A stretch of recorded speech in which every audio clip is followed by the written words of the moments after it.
Notre prochain invité, ben, on est content de le recevoir. Il vient nous visiter à l'occasion pour nous annoncer des bonnes nouvelles parce qu'il est directeur général du magasin Coop IGA Extra de Montmagny, également marché tradition à Cap-Saint-Ignace. Francis Lowe, bonjour. Bon matin.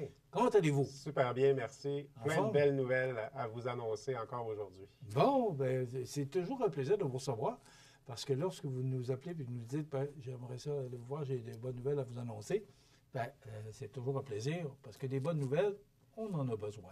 Effectivement. Puis aujourd'hui, ça ne sera pas la nouvelle de la prochaine ristourne à venir. Ça sera en un deuxième temps. On aura l'occasion de vous recevoir à nouveau à ce sujet-là. C'est quoi? Vers quel moment? Début décembre? En fait, effectivement, l'AGA annuel aura lieu le 2 décembre prochain.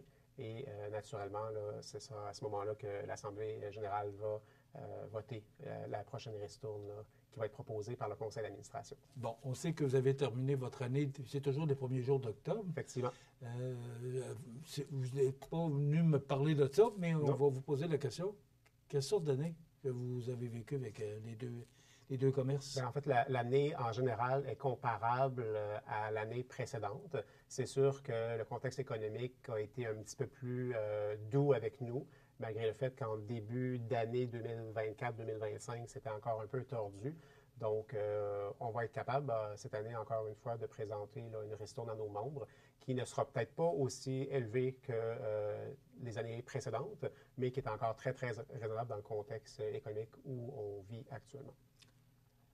Alors, qu'est-ce que vous avez à nous annoncer aujourd'hui? Bien, tout d'abord, la coopérative est de plus en plus axée sur l'écologie, la récupération d'énergie, un environnement plus vert, le compostage.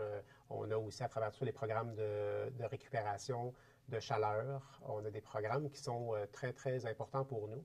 Et depuis des années, et là je remonte aux petites années où moi je n'étais que jeune enfant, le magasin Coop a fait des investissements dans des comptoirs de réfrigération. Et ces comptoirs-là ont été de rénovation en rénovation réusinés, repeinturés, travaillés pour réparer la rouille qui est à l'intérieur des tablettes. On faisait de la récupération. La récupération plus. Puis là, bien, ces équipements-là sont désuets et n'apportent pas un plus pour économiser au niveau des coûts électriques. Ceci dit, nous allons, à partir du 10 novembre prochain, et ça sera réparti sur un nombre de mois allant jusqu'à la fin février, on va investir 1,4 million de dollars pour changer 80 des équipements de réfrigération qui sont en fait des équipements qui sont désuets et qui grugent de l'énergie et nous apportent des coûts électriques très élevés. Je ne sais pas combien vous pensez que ça coûte à un magasin d'alimentation en électricité par mois. Non, je suis curieux de savoir. Vous seriez très, très curieux. C'est en moyenne 28 000 $. Donc, comme résident, propriétaire d'une propriété à Montmagny, quand que je regarde le compte d'Hydro-Québec au IGA versus mon petit compte à la maison, je vous dirais que je préfère payer le mien que payer celui de la coopérative. On s'entend? On comprend. Donc, il y aura effectivement, à travers cette transition-là, un gain énergétique important qu'on va aller chercher au niveau des coûts,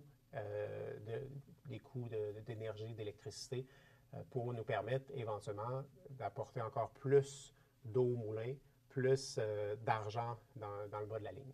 Bon, c'est sûr que c'est un investissement quand même important, mais ça va être amorti sur plusieurs années. Est-ce que c'était prévu dans votre planification? Est-ce que vous aviez vu ça ou là, vous avez découvert qu'au fil des ans, l'équipement était périmé? Bien, en fait, quand je suis arrivé en 2019, on avait une planification stratégique 2019-2023. Déjà en 2019, on envisageait faire des changements. Malheureusement, la COVID est arrivée. On a dû faire des achats d'équipements. Les fournisseurs étaient très, très, très occupés, ne pouvaient pas livrer la marchandise à la vitesse que nous, on le souhaitait. Donc, on avait mis le projet de côté. On a préféré réusiner, travailler avec une entreprise locale de la région pour la réfrigération, la climatisation et le chauffage. Et ceci dit, un coup la COVID terminée, on a rembarqué dans ce projet-là, parce que c'est un projet qui est quand même assez important.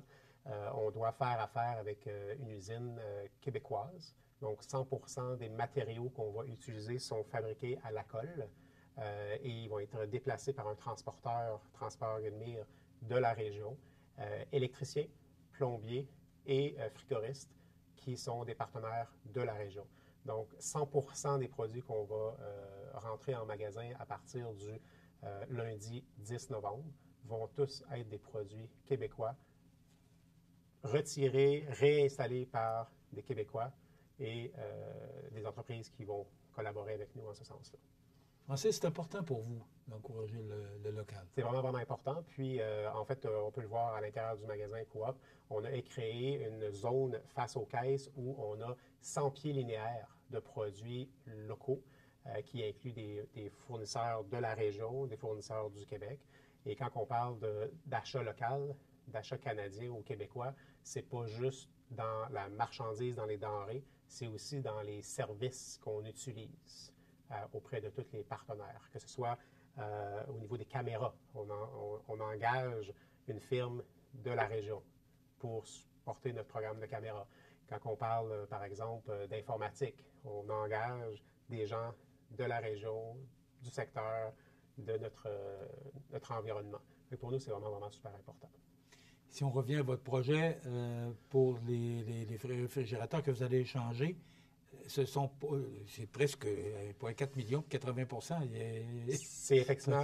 Parce que vous en aviez échangé, je pense, pour les fruits et légumes, là, pour qu'il y ait une petite humidité. Ouais. J'espère que je prends les bons termes. Là, je ne suis pas spécialiste comme vous.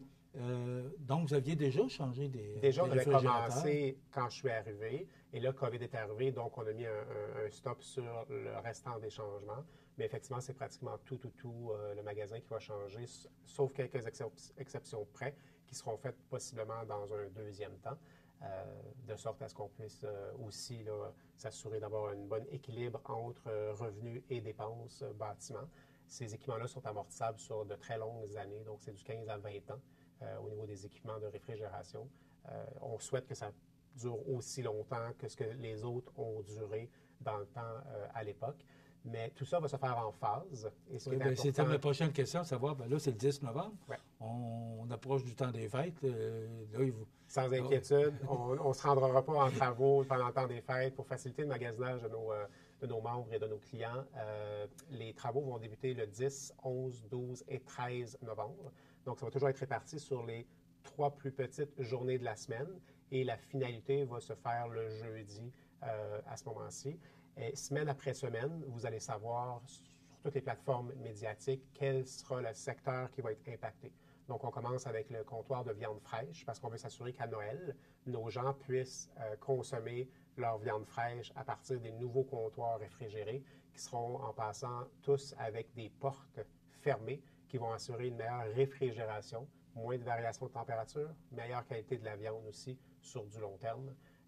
Pour nous, ça, c'était une priorité. Est-ce que c'était une pression que vous aviez du ministère d'être obligé de fermer parce que vous parliez de la qualité, mais vous parliez aussi du respect pour les viandes? C'est pas le ministère qui nous l'impose. C'est pas une règle, non? C'est pas une règle. En fait, on a toujours été avant-gardiste, tout comme plusieurs entreprises. À chaque période hivernale, entre le mois de décembre et le mois d'avril, on participe au programme GDP, qui est le programme où on fait du délestage électrique. Donc, dans les grosses périodes de pointe, entre 6 heures le matin et 9 heures le matin, et entre 16 heures et 20 heures, lorsqu'il y a des très, très grands froids qui s'annoncent, on fonctionne avec notre génératrice au fioul plutôt que d'utiliser l'électricité. Et ça apporte une très, très grande économie. Et on reçoit une subvention d'Hydro-Québec lorsqu'on utilise ces services-là. Il y a beaucoup de choses que plusieurs d'entre nous ne savons pas. Mais un magasin d'alimentation, c'est une grande usine. C'est une très, très grande usine. Puis, il y a des humains à travers tout ça, mais aussi le désir de vouloir utiliser de moins en moins de produits chimiques et toxiques pour l'environnement. Donc, ces comptoirs-là vont nous permettre éventuellement de changer de type de technologie pour aller vers quelque chose d'encore moins énergivore, plus écologique. Vous êtes un administrateur, vous êtes directeur général, vous avez un conseil d'administration et vous avez des membres qui nous regardent aujourd'hui. Lorsque vous êtes venu la dernière fois, vous parliez des responsabilités que vous avez envers les bâtisses, l'entretien des bâtisses. Bon, la Société d'assurance automobile, excusez-moi, la Société des alcools du Québec, oui. On dit toujours SAC. Donc, la SAQ et le magasin Coop et aussi à Cap-Saint-Ignace. Oui. L'entretien des bâtisses, toiture, ça fait partie d'un propriétaire de bâtisse et vous devez procéder à des réparations comme nous, on le fait à la maison. Là. Vous avez cette responsabilité-là aussi. Cette entière responsabilité-là de m'assurer que les bâtiments soient entretenus, que nos locataires, par exemple, la SAQ, soient bien dans leur bâtiment. Ça va de la toiture jusqu'à la fondation, jusqu'au drain. Ça va dans tous les sens. Une salle de bain, une problématique de plafond suspendu ou peu importe le type de problème, j'ai l'obligation de m'assurer que tout soit conforme et aussi pour assurer la sécurité de nos membres, de nos clients et de nos employés. Est-ce qu'il y a justement des gros projets qui s'en viennent? Parce que le 1,4 million, c'est quand même important, mais vous le dites, là, ça sera amorti sur 15-20 ans. Est-ce qu'il y a des gros projets qui s'en viennent au cours des prochaines années pour l'entretien de vos bâtisses? Pour l'instant, le maximum de ce qu'on a pu faire et qu'on devait faire sur le bâtiment IGA a été fait au niveau de tous les changements de condenseurs, compresseurs et système d'unité de toit, climatisation et chauffage. Donc, dans les 3 dernières années, 100% de tous les équipements qui sont sur le toit du IGA. Et par ailleurs, vous l'avez sûrement vu là, de vos bureaux, plusieurs fois des grues sont venues retirer des condenseurs et ou des unités de toit. À ce jour, tout a été changé. On a changé, il y a 3 ans, des unités de toit qui avaient plus de 25 ans de date. Donc, à ce moment-ci, les gros investissements majeurs, comme on a fait dans les 3 dernières années, incluant l'investissement de 1,4 million actuellement, il n'y a pas plus qui est à venir ou qui sera à réfléchir.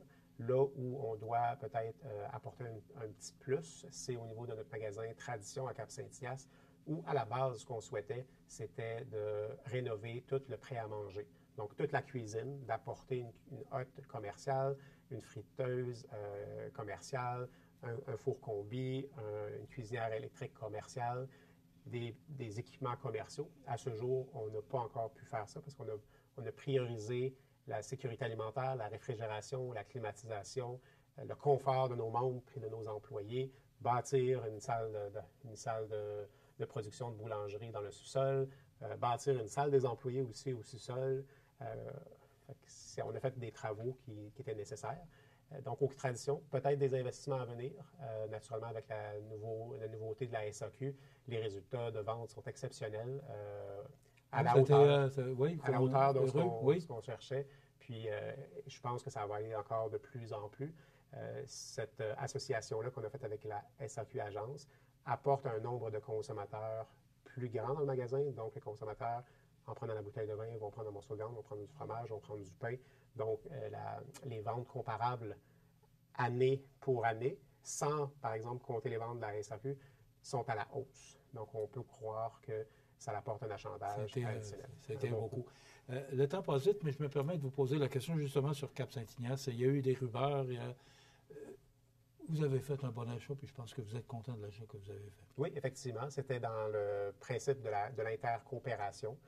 On avait des propriétaires à l'époque qui étaient là depuis des années, qui ont collaboré avec d'autres bannières, qui étaient par la suite avec la bannière Sobeys Bonichois, qui n'avaient pas de relève. Et pour nous, c'était important que la municipalité de Cap-Saint-Ignace ne perde pas son marché d'alimentation. On a vécu nos défis, mais en même temps, sans défis, on n'avance pas.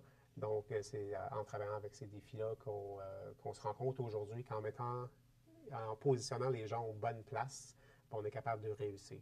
Donc, alors, c'est un succès? Oui, succès. On est bien, on est très bien. C'est sûr que quand on achète une nouvelle business, c'est jamais avant 7, 8, 9 ans que la rentabilité se fait. Surtout quand on investit beaucoup d'argent dans les équipements puis dans le bâtiment. C'est amortissable sur un nombre d'années, souvent entre 5 ans pour les équipements, puis 15 ans, 20 ans pour le bâtiment. Donc, ces sommes investies-là grugent un petit peu naturellement sur la rentabilité et la profitabilité. Mais au final, lorsqu'on prend les 3 entités, les 3 compagnies ensemble, IGA Extra, Tradition et naturellement notre Québec King, qui s'occupe de la gestion de tout ce qui est livraison et employés à la livraison et employés de dégustation, l'ensemble de tout ça fait en sorte qu'on arrive malgré tout à livrer une rentabilité qui se trouve être encore très correcte dans le milieu de l'alimentation, parce qu'on se rappellera que plusieurs entreprises dans l'alimentation n'ont pas les résultats que nous, on a. C'est le fun, c'est plaisant de pouvoir mettre les cartes sur table. Donc, ça commence le 10 novembre. Effectivement. Donc, 1,4 million d'investissements. Voilà. Et on va avoir des beaux frigidaires, puis il va peut-être faire un petit peu moins froid près des réfrigérateurs. Effectivement. Puis au mois de décembre, ben là, vous allez pouvoir magasiner sans aucun enjeu. On va recommencer après les fêtes sur 7 semaines consécutives à partir de la mi-janvier. Et il va y avoir une économie au niveau des coûts d'électricité. Exactement. Voilà, ben ce sont des bonnes nouvelles. Merci beaucoup. Francis Rouleau, directeur général du magasin Coop IGA Extra de Montmagny et des marchés tradition de Cap-Saint-Hyacinthe. Voilà, ça complète.